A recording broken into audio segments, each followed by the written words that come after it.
আরেকটু আছে করো স্লো মোশনে তো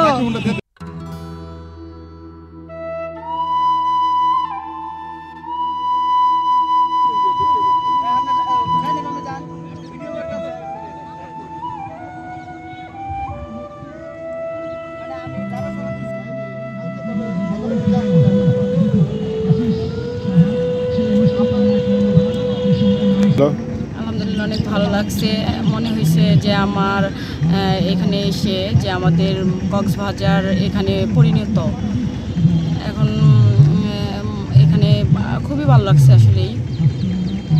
আসলে এখানে আসছি অনেক ভালো লাগছে। যেমন আমাদের কক্সবাজার পরিণতর মতোই নদীর পাশে ছাতা আছে এবং দেখা যাইতেছে যে ফুচকার দোকান আছে। খুবই ভালো লাগছে এগুলো দেখতে।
ভাই একটু দৌড় দেন দৌড় দেন।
বালুটা ফেলা হয়েছে এবং এটা যখন ফেলা হয়েছে তখন পরিকল্পনাটাই ছিল যে বালু দিয়ে ভরাট করার পরে এখানে একটা সি বিচের মতো করা হবে।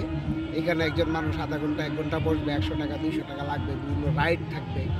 তো টোটাল বাণিজ্যিক উদ্দেশ্যে এবং নদীটাকে হত্যাই করা হচ্ছে এই দখল এবং মানে এই রোজগারকে সামনে রেখে।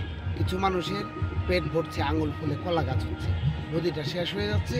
বৃহত্তর ময়মনসিংহে এখন পানি পাওয়া যায় না কোথাও, সংকটের শেষ নাই। সামনে যে আমাদের কত বড় মানে দুর্ভোগ, এটা আমরা আসলে অনেকে ভাবছি না, ভাবতে চাই না, ভাবলে হয়তো ভয় পাই আমরা এবং আমরা কথা বলছি না। কারণ হচ্ছে এর পেছনে যারা আছে এরা মহাশক্তিশালী, রাঘববোয়াল। এদের বিরুদ্ধে কথা বললে টিকে থাকা যাবে না, হয়তো নদীতে লাশ পাওয়া যাবে, এরকম একটা ভয় মানুষের ভিতরে ঢুকায় দেওয়া হয়েছে এবং এর মাধ্যমে এই দখলদারি বাণিজ্য চলছে।